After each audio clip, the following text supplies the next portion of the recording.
Good day, ma'am. Good day, everyone. We are the group 8, and we will discussing the chapter 9, mucus controlling drug therapy. I am Christiana Jade B. Fiesta, and I will be discussing the first part. Mucus controlling drug therapy. So, ang mucus ay tinatawag natin to na plema, which is malagkit siya pero normal lang naman sa ating daanan ng hangin. Kasi siya yung nagpo-protect sa atin at hahawakan niya yung mga alikabok at mikrobyo at mga magagandang bagay para hindi sila makapasok sa ating katawan. Pero syempre, pag sobra-sobra na siya, naging sobrang makapal o baka maging barado yung daanan ng hangin natin kaya mahirap huminga. So, mga sakit na nadudulot sa matanda at mga bagong panganak is yung sa matanda, yung may mga sakit tulad ng asthma, chronic bronchitis, or pamatagalang pamamaga ng daanan ng hangin. Pagdating naman sa mga bata or mga bagong panganak, yung problema nila ay tulad ng respiratory disease syndrome. Lalo lalo na parang na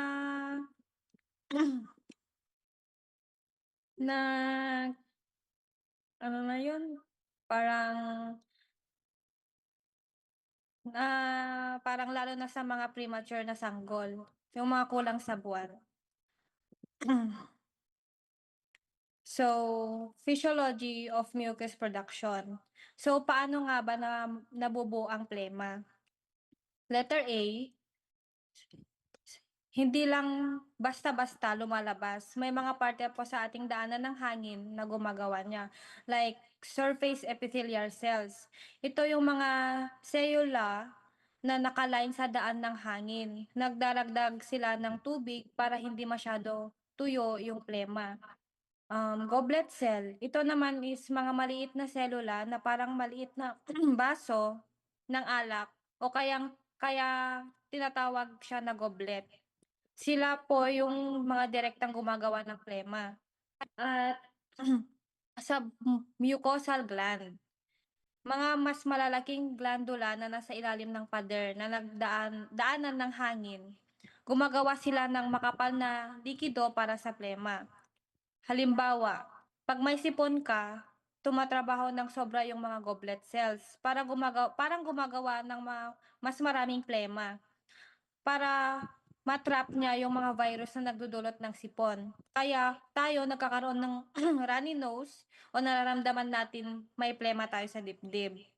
At letter B naman is ciliary system and mucociliary escalator.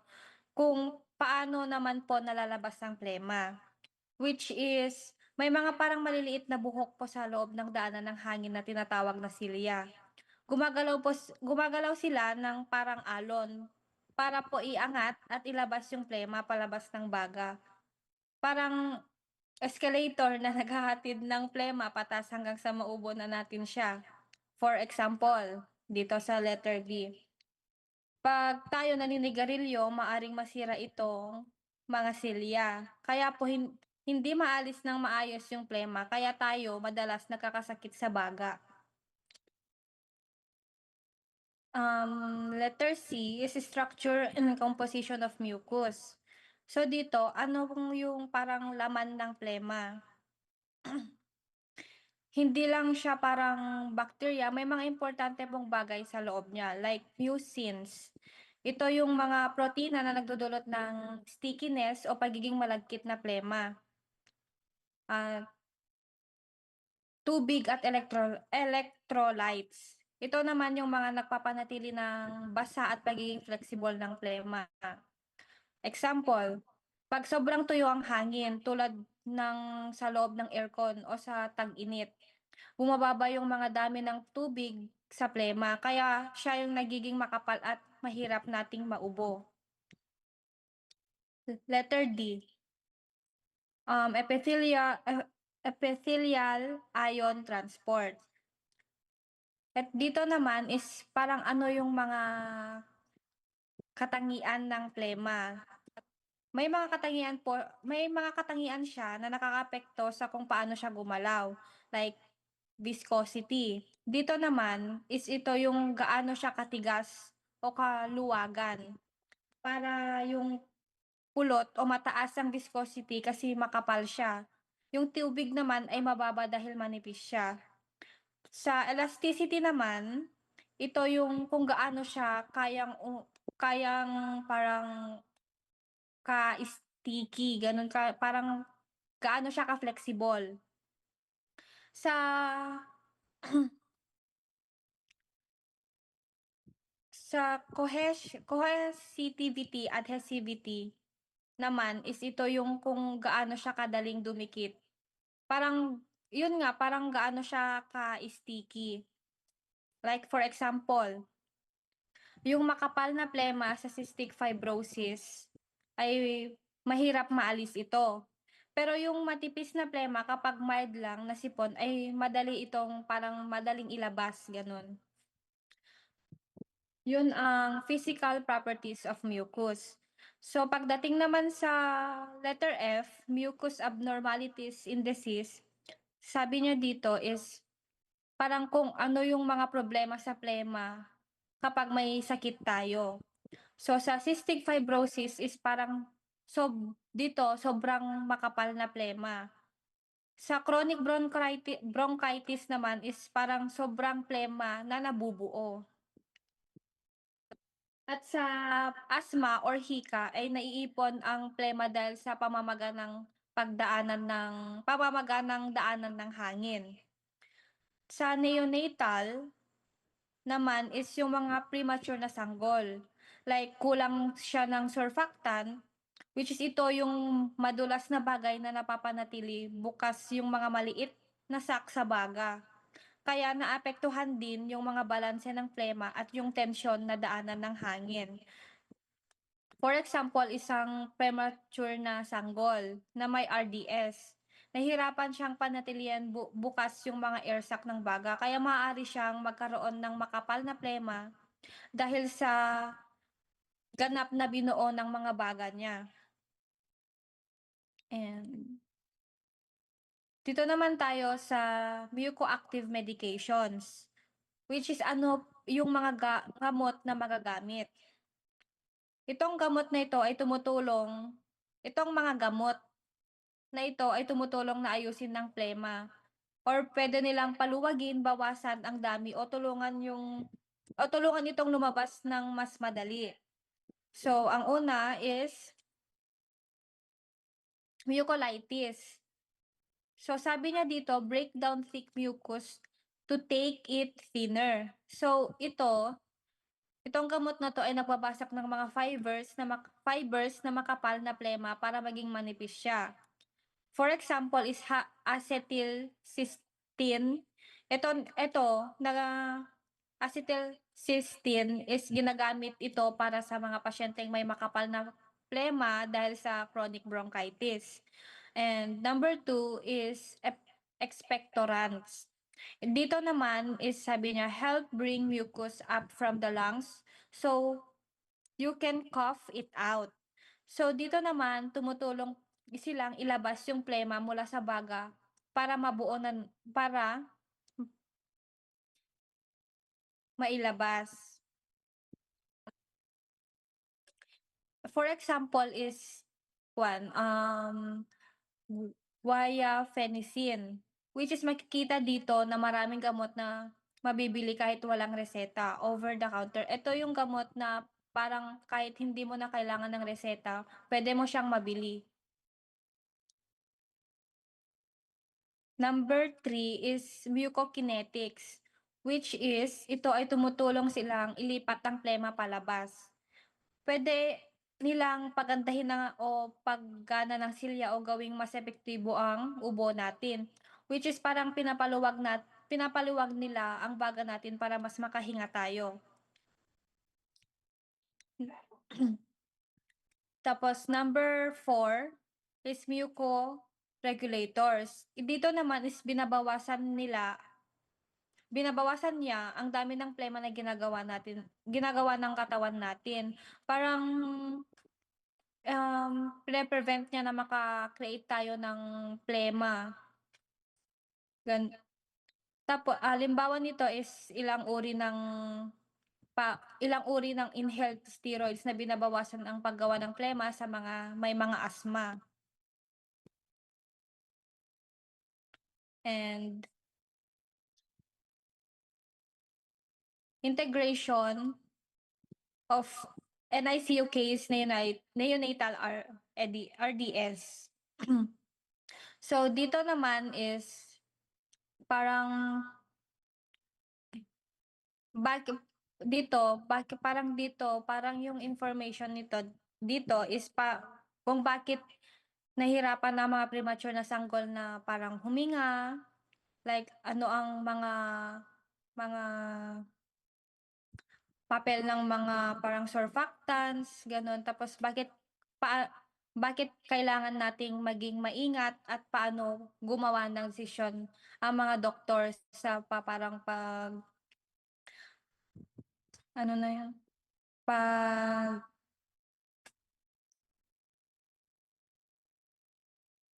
pag-identify ng kung ano talaga yung sakit nila. So sa letter a role of surfactant is deficiency. Dito is yung mga premature na sanggol ay hindi na nakakagawa ng sapat na surfactant, which is ito ay dulas na bagay na nagpapanatili bukas yung mga maliit na air sac sa mga baga nila. Which is 'pag wala ito, magdidikit-dikit yung mga air sac at mag-iipon ng mga plema.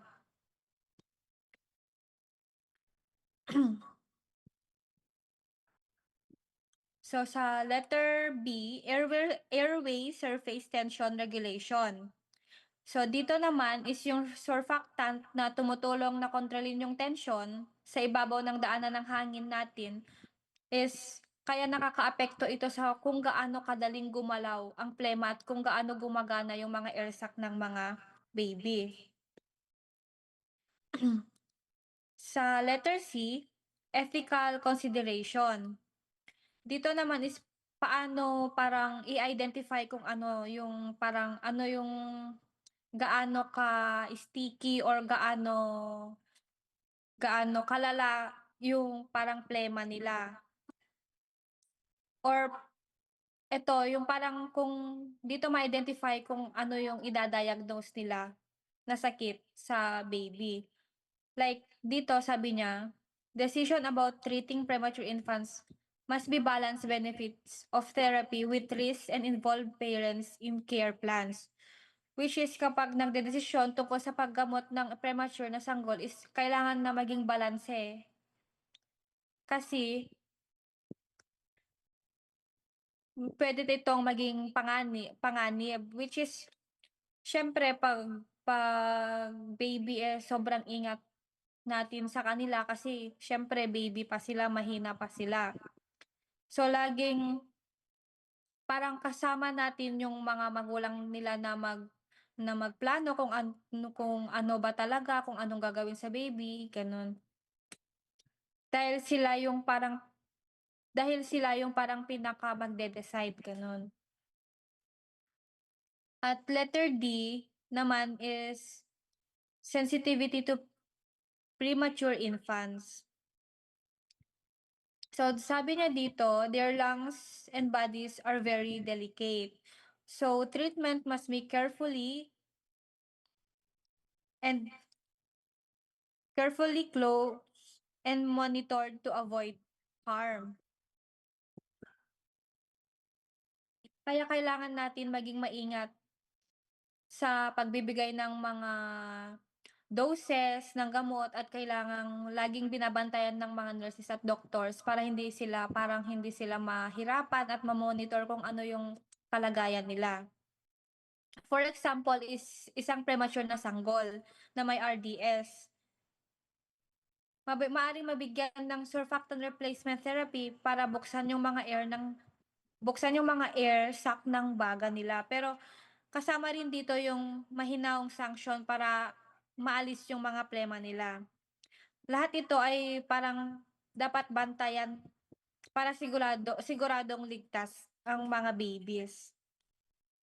So, that's end my my part, and I will give the floor to the next presenter.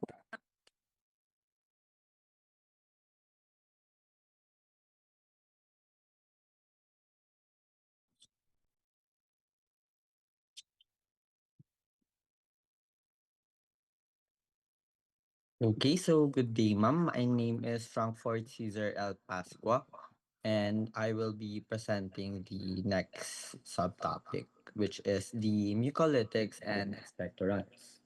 So, classic mucolytics. Mucolytics are medication that directly alter the structure of mucus. Mucus contains large structural proteins called mucins. These mucins are connected to each other by strong chemical link known as disulfide bonds.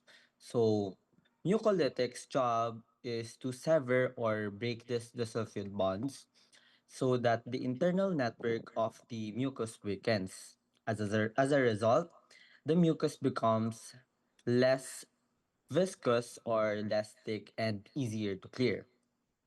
So, some mucolytics work through charge shielding. This means they reduce electrical attraction between mucus particles, preventing them from sticking tightly together. So overall naman, classic mucolytics chemically reduce the thickness and the stickiness of the mucus. Okay, next slide is our one example of our mucolytics is our N-acetyl L-cysteine, also known as NAC. So, N-acetylcysteine or NAC is a classic mucolytic used in conditions where mucus is abnormally thick and difficult to clear. So, like may normal tayong mucus and there are times or in certain condition masyadong makapal yung mucus natin. So, it also functions as a antioxidant. It helps neutralize harmful molecules known as free radicals. NAC is used orally as a antidote to acetaminophen overdose. It works by restoring glutathione levels in the liver, which helps prevent liver damage. Pero take note an that although NAC can break down mucus chemically, aerosolized NAC is not consistently shown to improve in mucus clearance. So in patient with lung disease, it is hindi siya masyado ginagamit ng mga healthcare workers kasi nga aerosolized NAC is not shown to uh, shown to work very well so that it is not routinely recommended as a standard mucoactive therapy. Next slide. So the mode of action of RNAC is that it works by breaking disulfide bonds within mucus. It donates sulfhydryl groups, which are chemical groups that disrupt these strong bonds. So by breaking these connections, NAC decreases mucus viscosity, meaning thickness and elasticity and stretchiness. Kasi nga, less viscous and less elastic mucus is easier to mobilize and clear. Also, NAC works best in the neutral, slightly alkaline environment with optimal activity at the pH levels of between 7 and 9. So, the solution also contains EDTA, which is a chelating agent. A chelating agent binds metal ions with ions that may otherwise interfere with medication's activity. Next slide. So next slide is our hazards and adverse effects of NAC. Oh, so the most significant adverse effect of NAC is bronchospasm, which is the sudden narrowing of airways, paninikip ng ating airways. This occurs because NAC solution is acidic with a pH around 2.2 and can irritate the airway lining. Bronchospasm is more common in patients with asthma. For this reason, kailangan natin mag-pre-treatment with a bronchodilator which relaxes the airway muscles and is often recommended for the safety of the patient na lang din and for maximal effect of the drug. So other effects may include stomatitis, which the inflammation of the mouth, nausea, vomiting, rhinorrhea, and your airway obstruction. Next slide. So, drug incompatibility of NAC. So, NAC should not be mixed with certain antibiotics because chemical incompatibility may occur.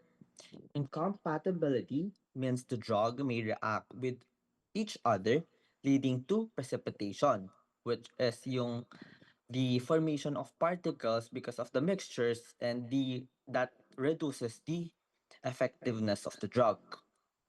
So NAC should not be combined with some solutions with this list, which is listed down in the PowerPoint. Your sodium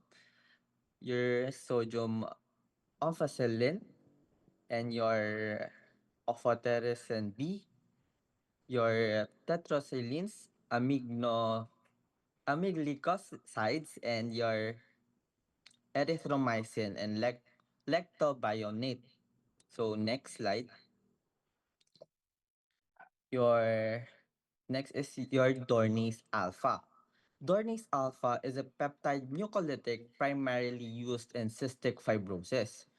It is a recombinant human DNase, meaning it is a laboratory produced version of the human enzyme called deoxyribonuclease. So in cystic fibrosis, many neutrophils, which are your white blood cells, accumulate in the airway to fight the infection. When these cells break down, they release DNA into the airway. So these DNA are now then called extracellular DNA, which yun nga, nag-accumulate sila and there are significant increase in the thickness of the sputum because of this extracellular DNA. Dornase alpha breaks down this extracellular DNA into smaller fragments, reducing sputum viscosity.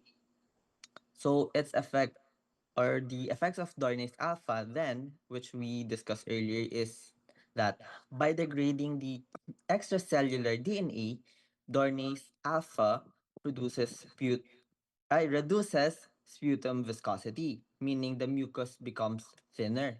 So this improves airflow and enhances mucus clearance.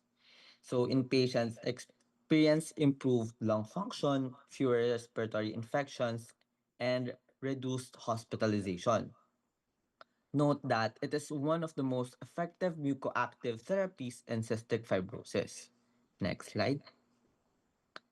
So your dose and storage of Dornase alpha. The standard dose of Dornase alpha is 2.5 milligrams once daily. It is administered through nebulizer to deliver medications directly to the airways. It must be refrigerated and protected from light to maintain the stability and effectiveness of the drug. Next, and the adverse effects of Dornase alpha. So the most common effects are your voice alterations, voice alterations, pharyngitis, which is the inflammation of the throat, laryngitis, which is the inflammation of the voice box, rash, chest pain, and conjunctivitis. Less common effects naman of your Dornase alpha is your dyspnea or your difficulty breathing, pneumothorax, which is the air trap in the pleural space causing the lung collapse, and your hemoptysis, which is the coughing of blood, and your lastly your hypoxia, meaning low oxygen levels. Next slide. Next slide naman is we will talk about expectorants. Expectorants increase airway secretions to help dilute thick mucus. By increasing the water content of secretions, mucus becomes less thick and easier to cough out. However, many expectorants are limited strong clin- has limited strong clinical evidence demonstrating significant improvement in the lung disease outcomes. Next. Next is your guaifenesin. Guaifenesin is a commonly used expectorant. It works by stimulating the gastrointestinal tract. So this stimulation triggers a reflex that increases airway secretions. By increasing secretions, mucus becomes less concentrated, theoretically easier to clear. So although guaifenesin is FDA approved and widely available, it is not consistently shown strong benefit in lower respiratory tract infections. Next slide. Your P2Y2 agonist.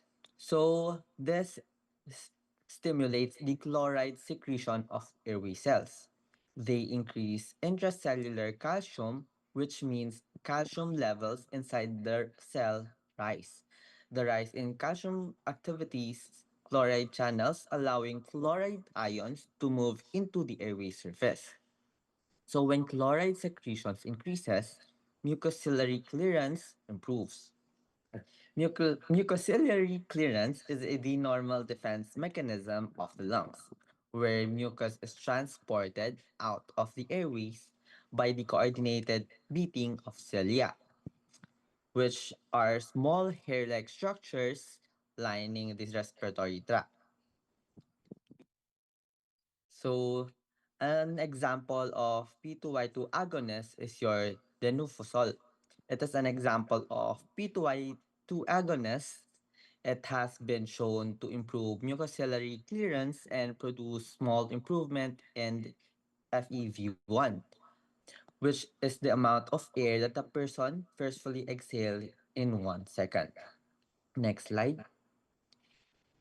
Next slide is our mucokinetic agents.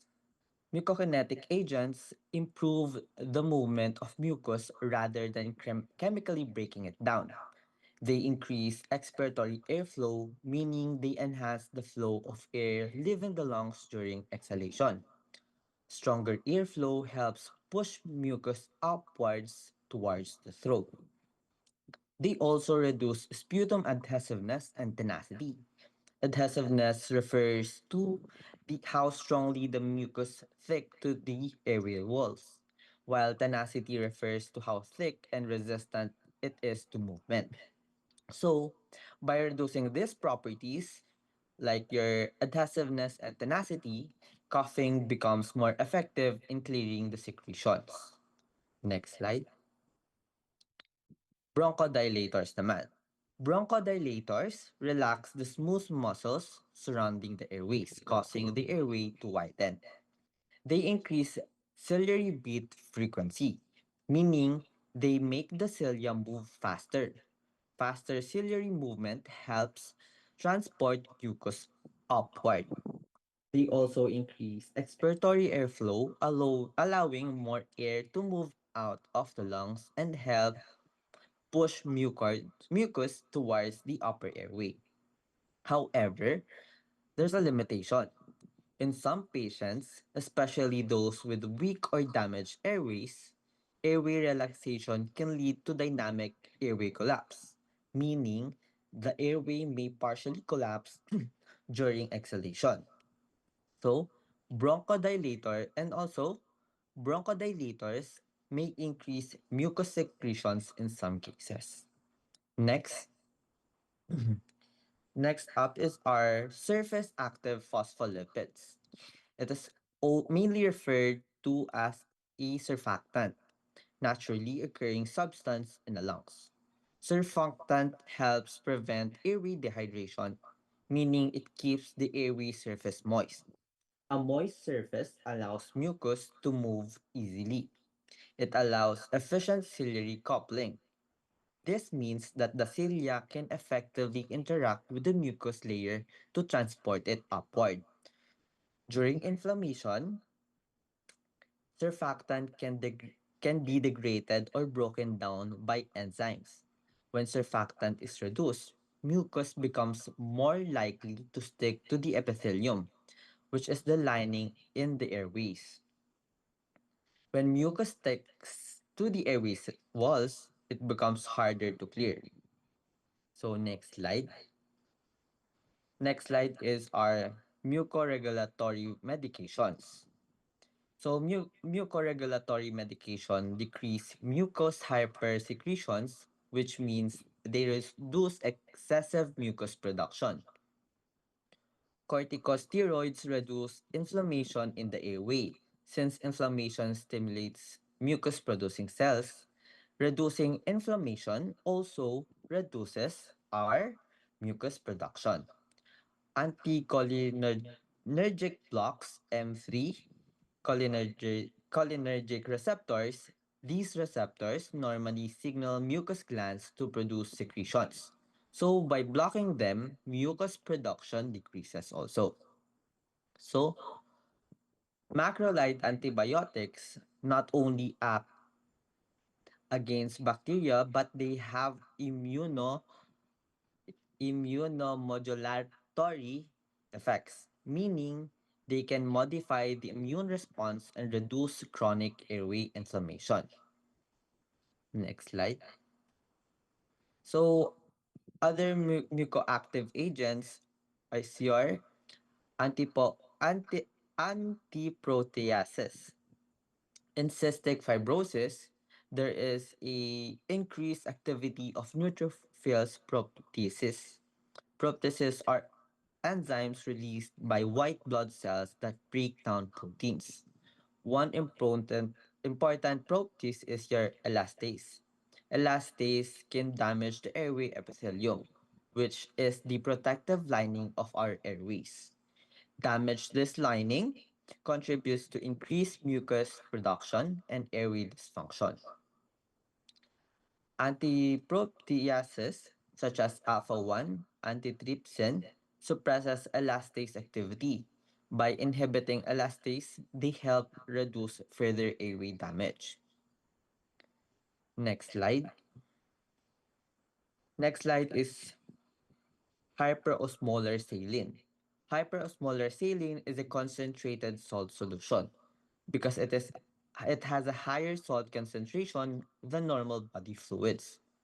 It draws water into the airway through an osmotic effect.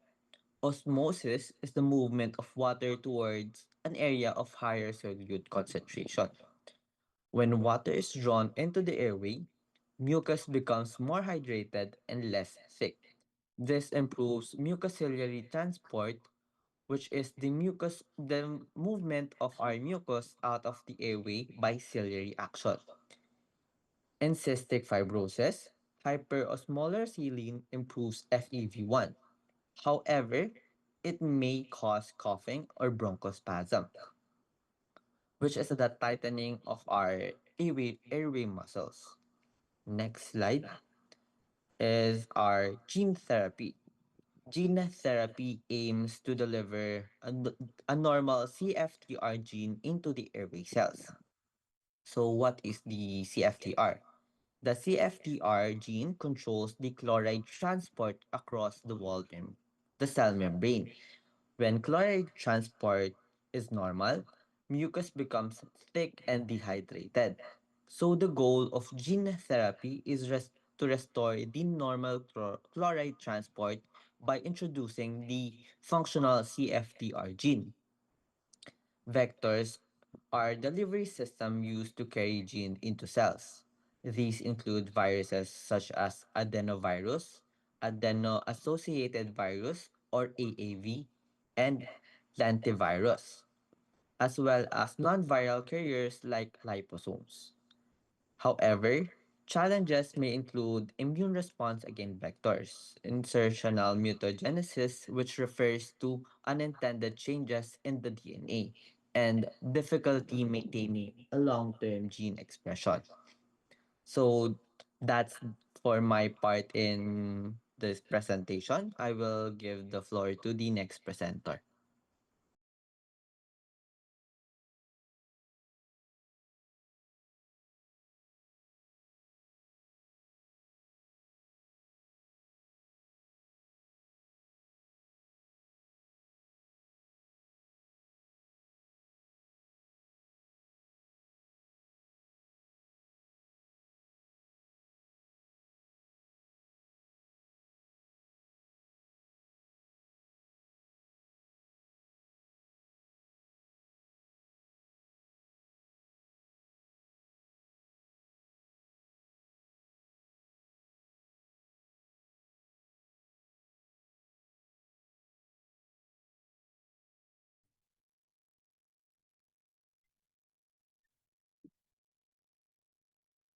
So, good day everyone. I'm Pritsigil Tungpala.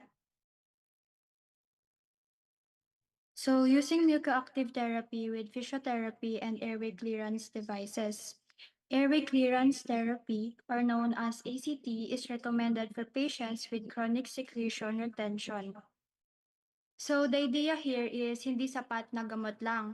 Mas effective ang treatment kapag sinabayan ng tamang breathing exercises at airway clearance techniques. So, for the airway clearance therapy, I recommended for patients with chronic secretion retention. So, kapag ang patient ay may palaging naiipong plema sa baga, hindi enough na painumin o ipanebulize lang ng gamot. Kailangan tulungan ng katawan na ilabas talaga ang plema. So, dito nag-exist ang ACT, which means mga breathing techniques, chest physiotherapy, and special devices na tumutulong maglabas ng plema. So, standard of care in cystic fibrosis, meaning required at part talaga ng daily treatment. Kaya sa CF patients, hindi optional ang airway clearance. So, may tatlong goal to, which is promote sputum clearance, or in layman's term, gusto nating mailabas ang plema. Maintain lung function. Kapag laging may plema na naiipon, bumabara ang daanan ng hangin, nahihirapan huminga ang pasyente, and unti-unting humihina ang lungs. So we can combine therapy para mapanatiling malakas ang paghinga at hindi agad bumaba ang lung function. And last is to improve quality of life.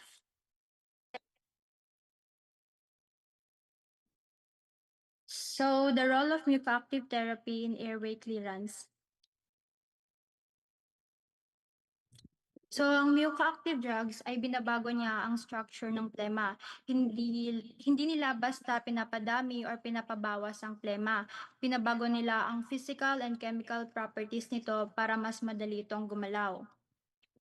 Mucus transport depends on viscosity, elasticity, and cohesivity. So, mucus's properties like viscosity, elasticity, and tenacity. Kapag sobrang taas ng mga to, mahirap ilabas ang plema. So, dito papasok ang mucoactive drugs wherein binabawasan nito yung tatlong properties. Extremely thin mucus may impair clearance, and elastic recoil aids effective ciliary movement. Need for physiotherapy and airway clearance techniques.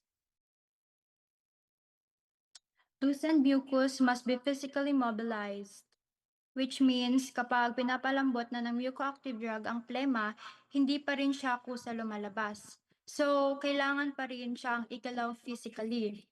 Retained secretions may obstruct smaller airways. Kapag naiwan ng plema, lalo na sa maliliit na airways, pwedeng magbara. So, kapag nagbara, hirap ang airflow, pwedeng mag-collapse ang bahagi ng baga or even bumaba ang oxygen. Increased risk of infection if mucus is not cleared. And airway clearance provides mechanical force for secretion removal. Airway clearance techniques, sila yung nagbibigay ng mechanical force, meaning force from coughing, chest percussion, and positive pressure devices. Ito ang actual na tumutulong para ma-push palabas ang plema.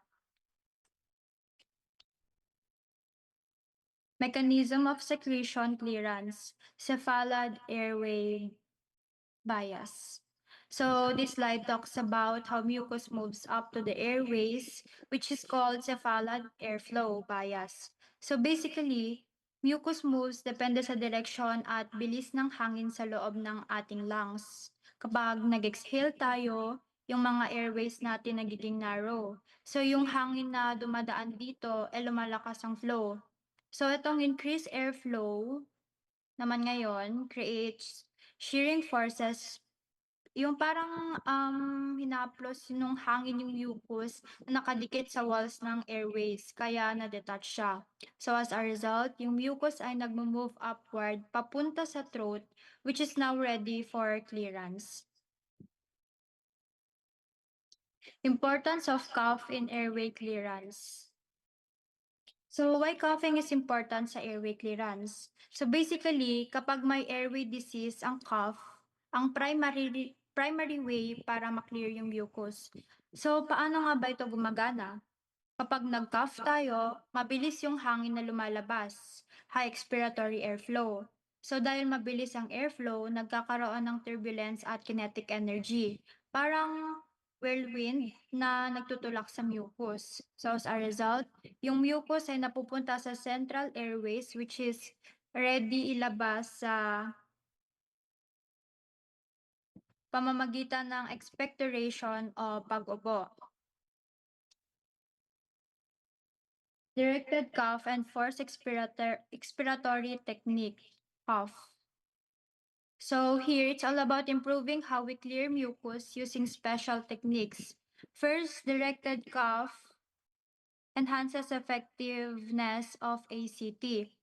So it's a cough na may purpose at control, kaya mas effective siya in clearing secretions kumpara sa ordinary cough. Then we have the forced expiratory technique or HUF. So, open glottis, ibig sabihin, yung vocal cords natin nakabukas habang nag-huffing. And controlled exhalation, so hindi ito basta-basta. Slow and steady lang para di mag-collapse yung airways. So, this technique is especially useful in patients with COPD because napiprevent ito ng airway collapse habang sinusubukan ni clear yung mucus. Role of gravity in secretion clearance.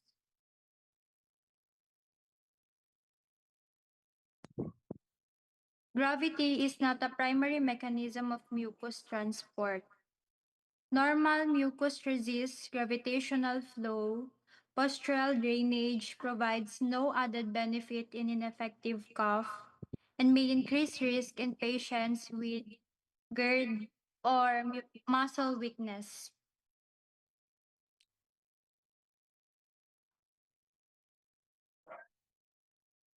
So, in short, gravity alone doesn't move mucus well. So, positioning only helps if cough is effective. Otherwise, it can even be risky for some patients. So, positive airway pressure techniques or PAP techniques. So, this slide is about techniques na ginagamit para tulungan ng airways na manatiling bukas at madaling maklear yung mucus. So, ano nga ba ang PAP techniques? So, prevents expiratory airway collapse. Ibig sabihin, di nagfa-flap or nagko-collapse yung airways habang humihinga palabas. Maintains airway patency. Patuloy na bukas yung daanan ng hangin. And increases expiratory flow rates, which is mas mabilis ang airflow papalabas, and enhances cephalad airflow bias. Mas napupunta pataas yung mucus which is ready now for clearance. So, examples are PEP, which is positive expiratory pressure, and expiratory positive airway pressure, and continuous positive airway pressure, and pursed lip breathing. Simple, effective breathing technique para makontrol at palakasin ng airflow. High frequency airway clearance techniques. So itong slide na to is all about techniques na ginagamit para mas mabilis at effective na maklear ang mucus sa lungs. So paano nga ba ito gumagana? High frequency chest wall compression, ito yung device na mabilis ang pagpalpitate o pag-shake sa chest wall gamit ang device, which is para malusin ang mucus. Oscillatory airflow devices, devices na gumagawa ng vibration sa hangin sa loob ng airways. Alter mucus rheology, ibig sabihin pinapalambot at pinapadali nito ang daloy ng mucus. Enhanced mucus airflow interaction, which means mas nagiging effective ang airflow para itulak pataas ang mucus. And increased secretion mobilization, mas maraming mucus ang naihahanda for clearance. So, key clinical principle. No airway clearance technique is superior for all patients. Individual patient response varies. And patient preference improves adherence. And long-term consistency determines success. So dito,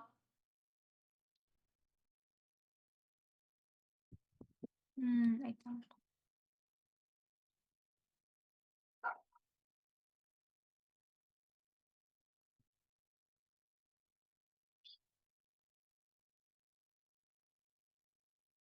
Okay.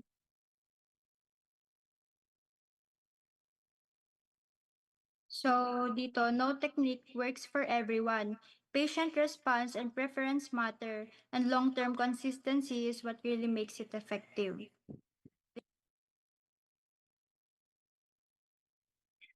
So conceptual analogy of mucus transport. Thin watery secretions, meaning difficult to transport.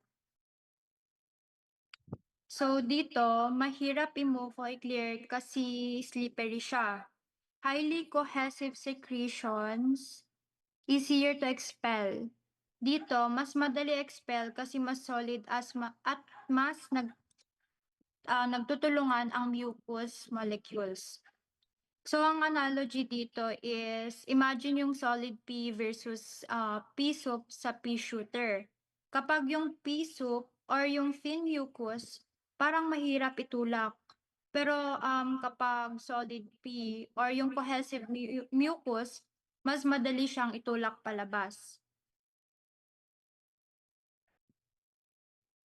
Mucus-specific agents or mucus thickening agents. So this slide is about mucus-specific agents or mucus thickening agents na used sa conditions kung saan sobrang watery ng mucus tulad ng bronchorrhea. So ano ba yung mga function nito? Ini-increase nila yung viscosity and elasticity. And ini-improve nila yung mucus transport. Kasi mas effective na ma-clear through airflow or cough. Examples ng drugs is sodium tetraborate, Congo Red, and tetracycline. So mechanisms of mucus-specific agents. Una is nagbabind to mucus proteins. Ibig sabihin, kumakapit sila sa protein sa loob ng mucus. Next is increased cross-linking, meaning nagiging mas solid at mas structured yung mucus, parang nagiging network. And improve elastic recall, mas bumabalik yung mucus sa original shape, kaya mas madali itong i-expel. And enhanced cough clearance, which is sa huli, mas effective ang paggubo para mailabas ang mucus. Mucokinetic agents in adhesive sputum. So, dito is all about mucokinetic agents na ginagamit kapag sticky or adhesive yung mucus, used in cystic fibrosis, asthma, and chronic bronchitis. So, ano ba nga ba yung mga function nito? Decrease tenacity, which means ginagawang mas less sticky yung mucus. And preserve viscoelasticity, pinapanatili ang elastic at flow properties ng mucus. And improve mucus detachment, mas madaling malusen at maklear sa airway walls. And that's all for mucus controlling drug therapy. Again, I'm Pritsigil Tongpalan and we are the Group 8.